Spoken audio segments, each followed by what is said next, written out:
दोस्तों, अगर भक्त का प्रेम सच्चा हो तो भगवान उसके लिए नंगे पांव दौड़ाते हैं। वहीं बात जब कन्हैया की हो तो कहने ही क्या। अपने भक्तों के लिए वह न जाने कितने रूप धरते हैं और कितनी ही अनगिनत लीलाएं कर चुके हैं, जिनका प्रमाण हमारे धार्मिक ग्रंथों में मिलता है। ऐसी ही एक रोचक कथा है जब कन्हैया ने अपने भक्त के लिए एक अनोखा काम किया।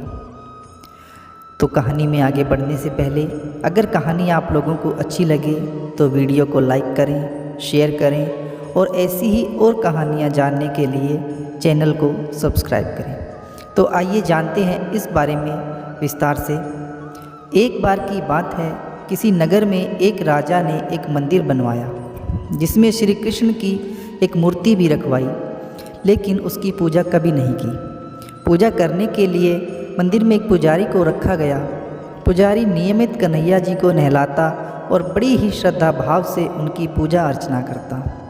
राजा भी रोज़ कन्हैया के लिए एक फूलों की माला भेज देता था और जब वह दर्शन करने आता तो पुजारी उस माला को उतारकर राजा को पहना देता। ऐसा करते करते पुजारी की उम्र बीत चुकी थी। एक दिन किसी वजह से राजा नहीं आ सका तो उसने एक सेवक के हाथ मंदिर में माला पहुंचा दी और कहलवा दिया कि आज वह मंदिर नहीं आएगा, इसलिए पुजारी उसका इंतज़ार ना करे। इतना कहकर सेवक चला गया। पुजारी ने हमेशा की तरह कन्हैया जी को माला पहना दी, लेकिन जब शाम हुई तो पुजारी यह सोचने लगा माला उतारकर किसे पहनाई जाए। उसने सोचा क्यों ना ये माला आज मैं ही पहन लूँ, वैसे भी मेरी उम्र हो चली है, जीवन का क्या पता कब ख़त्म हो जाए। इतना सोचकर पुजारी ने माला उतारकर अपने गले में डाल ली। लेकिन इतने में ही सेवक आ गया और उसने बताया कि राजा की सवारी मंदिर में पहुंचने वाली है। राजा की सवारी की बात सुनते ही वो डर गया। उसने सोचा कि अगर राजा ने उसे देख लिया तो मरवा डालेंगे।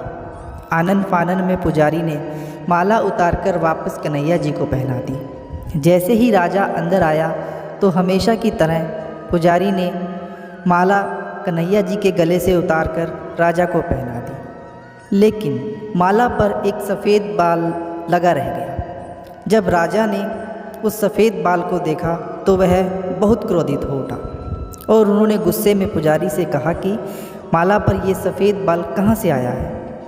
तब राजा की बात सुनकर पुजारी डर गया और बोल पड़ा, ये तो कन्हैया जी का है।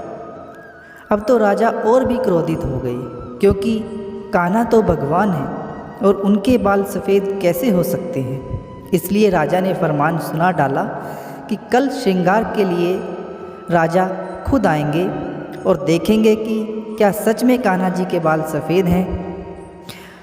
अगर यह पुजारी झूठ बोल रहा है तो इस पुजारी को फांसी दे दी जाएगी।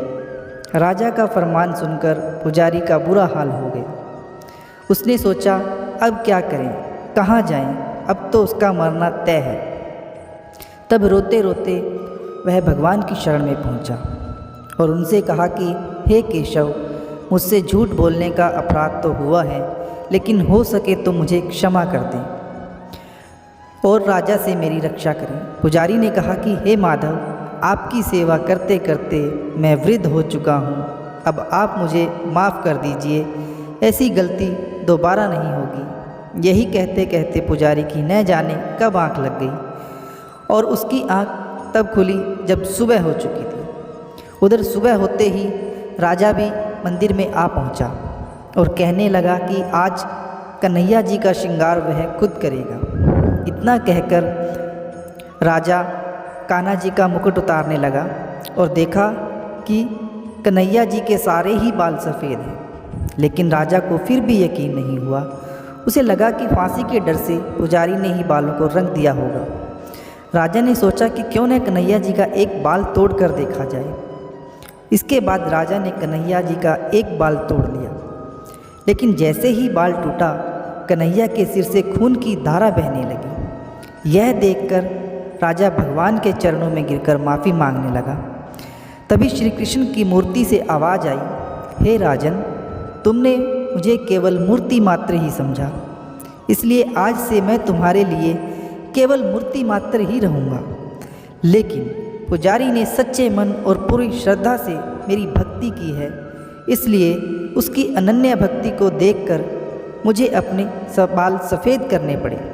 कन्हैया जी ने कहा कि भक्ति में कभी भी संशय नहीं होना चाहिए और सच्चे भक्त की लाज तो मैं कभी जाने ही नहीं देता।